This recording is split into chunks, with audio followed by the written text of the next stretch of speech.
Ahlan wa sahlan guys, kali ini kita akan review Poco X3 NFC.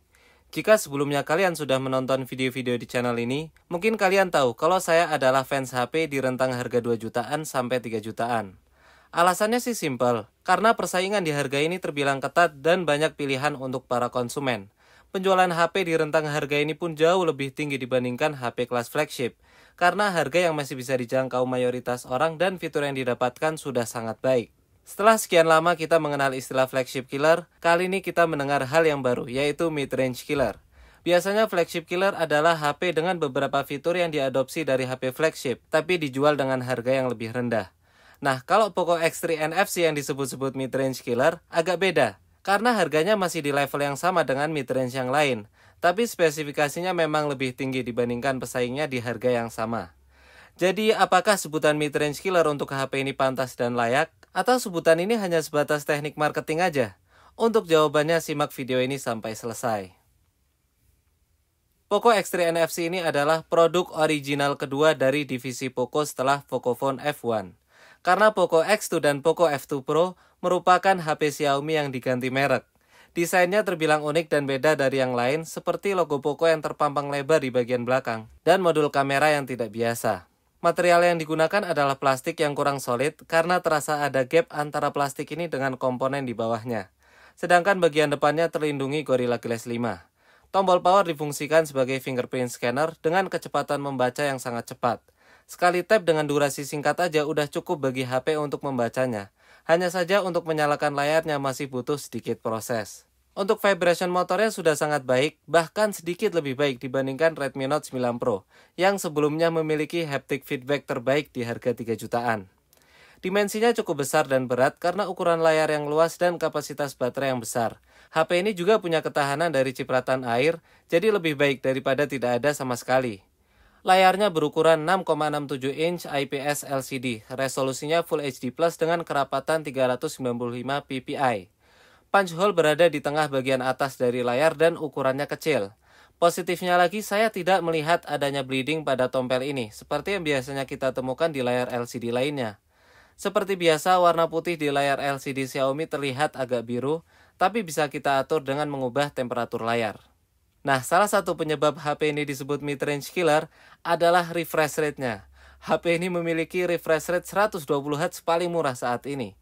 Perbedaannya dari layar 60Hz biasa sangat bisa dirasakan. Dan bisa saya katakan ini adalah layar HP terbaik di harga 3 jutaan. Bahkan kalau dibandingkan dengan layar pada Poco F2 Pro, saya lebih memilih layar Poco X3 ini.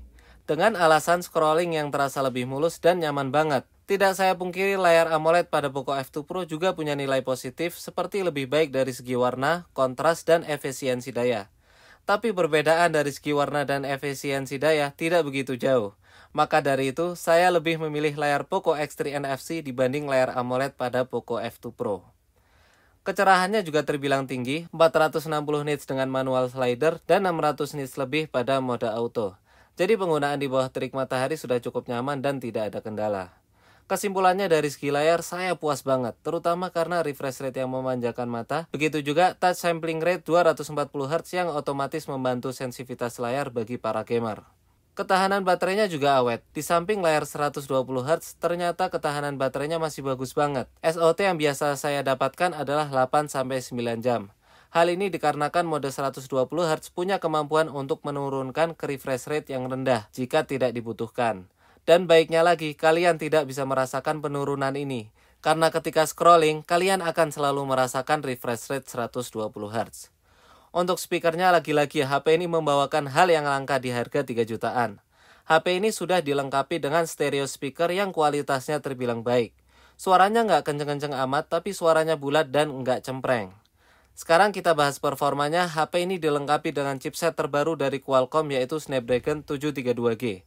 Saya uji untuk menjalankan AnTuTu benchmark sebanyak 4 kali dan hasilnya stabil tanpa adanya penurunan performa.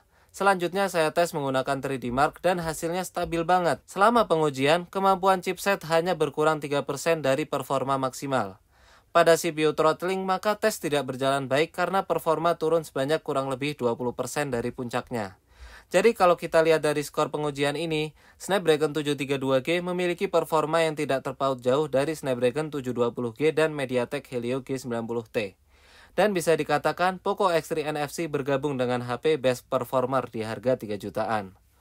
Untuk main PUBG sayangnya kita belum bisa dapetin settingan rata kanan, grafik smooth masih terbatas di frame rate ultra, padahal chipset ini sebenarnya sudah mampu. Sedangkan untuk main Genshin Impact bisa disetting ke grafik highest atau paling tinggi dan berjalan dengan lancar. Hanya saja HP jadi agak panas yang berimbas adanya frame drop walaupun jarang.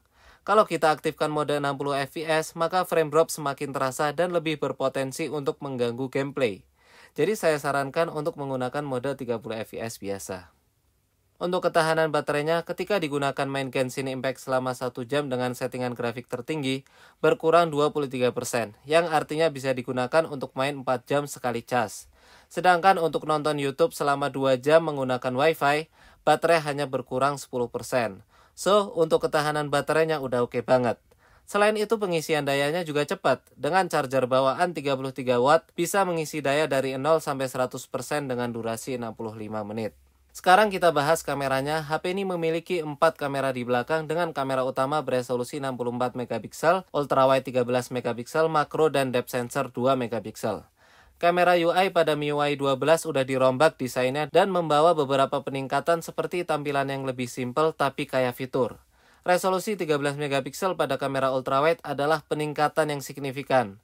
Selain bisa dibilang langka di rentang harga ini, resolusi ini bermanfaat banget untuk perekaman video. Karena mampu untuk merekam video 4K tidak seperti kamera 8 megapiksel.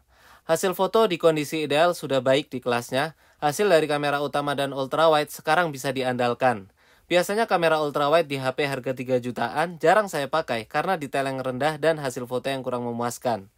Mayoritas foto-foto dari HP ini memiliki warna yang vivid tapi tidak lebay, dan efek warna magenta atau ungu masih hadir di HP ini. Detail yang didapat dari kamera utama cukup tajam, mengaktifkan mode 64 megapiksel akan menambah detail yang didapat. Tapi noise pada mode 64 megapiksel kadang-kadang agak mengganggu. Bisa dilihat detailnya memang lebih baik dibandingkan mode 16 megapiksel biasa, tapi noise yang dihasilkan lumayan banyak. Terutama di foto ini yang mana banyak detail yang hilang pada bagian hutan di background. Jika kita bandingkan hasil dari kamera bawaan versus Google Kamera, maka Google Kamera punya beberapa keunggulan seperti foreground yang sedikit lebih terang, white balance yang lebih akurat, dan noise yang lebih terjaga. Kamera ultrawide juga mengalami hal yang sama. Google Kamera unggul dari segi white balance dan noise yang lebih sedikit. Dalam pencahayaan yang kontras, maka biasanya hasil foto di bagian shadow muncul banyak noise. Menggunakan Google Kamera bisa kita lihat noise masih hadir tapi dengan detail yang sedikit lebih baik. Mode HDR bisa membantu untuk menghasilkan foto yang lebih terang, seperti foto ini yang diambil dari kamera ultrawide. Dan dalam keadaan yang ideal, maka mode HDR tidak berpengaruh sama sekali, karena hasil dari mode biasa yang tidak membutuhkan perbaikan lagi. Kalau kita bandingkan dengan hasil dari Google Kamera, keduanya punya ciri khas masing-masing. Kamera bawaan unggul dengan warna yang lebih enak dilihat, seperti yang kalian lihat di bagian rumput. Peran mode HDR lebih dibutuhkan oleh kamera ultrawide, karena bisa menghasilkan foto yang lebih terang dan noise yang lebih terjaga. Ini adalah sampel foto dengan HDR mati, dan ini HDR on. Sampel lain HDR off dan HDR on. Masih banyak sampel lain tapi saya tunjukkan aja beberapa sebagai gambaran. Jadi saya sarankan untuk menggunakan mode HDR di kamera ultrawide pada pencahayaan yang kontras. Sedangkan di kamera utama, mode auto sudah bisa menghasilkan foto dengan dynamic range yang lumayan tinggi. Dan sesekali mode HDR di kamera utama menghasilkan foto yang lebih gelap demi mengembalikan detail yang hilang di bagian highlight. Sekarang kita beralih ke kondisi low light. Dalam kondisi night mode lumayan bisa dihandalkan. Selain noise yang lebih sedikit, mode ini juga menghasilkan foto dengan dynamic range yang lebih baik. Tapi, Google Kamera lebih bisa untuk dihandalkan dan lebih recommended. Karena hasilnya hampir selalu lebih baik dibandingkan kamera bawaan. Terutama di kamera ultrawide yang tidak tersedia mode malam. Bisa kita lihat di foto ini yang diambil dari kamera utama. Pada mode auto, Google Kamera jelas lebih baik. Dan jika kita aktifkan mode malam pada keduanya, Google Kamera masih lebih baik. Dengan foto yang lebih bersih dari noise dan dynamic range yang lebih baik. Bisa kita lihat Google Kamera bisa mendapatkan warna hijau dari papan ring. Sedangkan kamera bawaan hanya menampilkan warna gelap.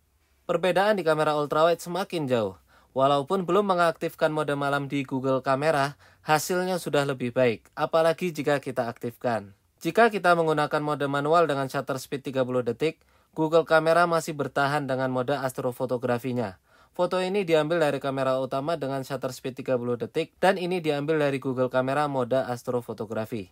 Bisa kita lihat dynamic range dan warna yang lebih baik di hasil Google Kamera. Pada kamera ultrawide hal yang sama terjadi. Hasil dari Google Kamera masih lebih baik dengan mode astrofotografinya. Jadi bagi kalian yang punya HP ini, pastikan untuk install Google Kamera. Karena caranya gampang banget, tinggal install aja seperti APK biasa. Google Kamera yang saya gunakan akan saya tulis di deskripsi video dan saya gunakan tanpa config. Untuk perekaman videonya sudah terbaik di kelasnya. Kamera utama dan ultrawide bisa merekam video 4K 30 fps dengan EIS aktif. Jadi hasil videonya akan stabil walaupun sambil jalan. Terutama hasil video dari kamera ultrawide yang stabil banget. Minus pada perekaman videonya adalah warna yang agak lebay. Tapi bisa diatasi dengan hasil video dari Google Kamera yang warnanya terlihat lebih natural. Tapi electronic image stabilizer-nya tidak sestabil kamera bawaan. Untuk lebih jelasnya silahkan lihat sampel berikut. Ini adalah perekaman videonya dari kamera utama resolusi 4K 30 fps. Sekarang kita lihat kestabilannya.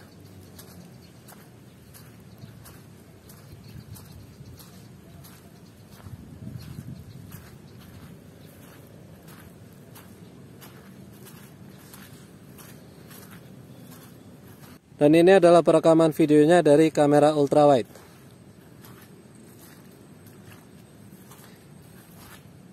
Masih dalam resolusi 4K pada Poco X3.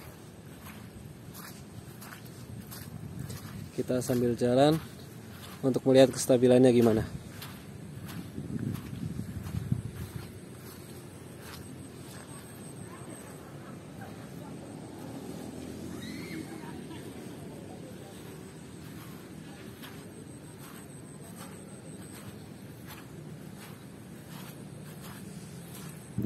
Rekaman kamera depan resolusi Full HD. Coba kita lihat kestabilannya ya. Ini kebetulan saya lagi ada di Puncak Resort di Cipanas. Pemandangannya gimana nih?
Jadi begitulah review Poco X3 NFC versi Mahir Gadget. Saya rasa ini adalah HP dengan harga dan spek yang paling menggiurkan saat ini. Dan menurut saya, HP ini cocok menjadi pilihan pertama jika kalian punya uang 3 jutaan. Tak lupa juga HP ini berada di rentang harga HP terbaik. Karena harga HP 2 jutaan dan 3 jutaan adalah sweet spot bagi mayoritas orang. Kelebihan-kelebihan yang ada di HP ini adalah layar yang sangat nyaman dipandang. Mulai dari kualitas warna yang lumayan baik dan refresh rate kelas flagship. Kelebihan yang lain adalah speaker stereo yang memanjakan telinga, baterai yang awet banget, salah satu prosesor terbaik di kelasnya, dan hasil foto yang terbilang baik. Sedangkan minus yang ada di HP ini masih bisa dimaklumi, seperti material plastik di bodi belakang yang artinya lebih mudah tergores tapi tidak mudah pecah seperti kaca.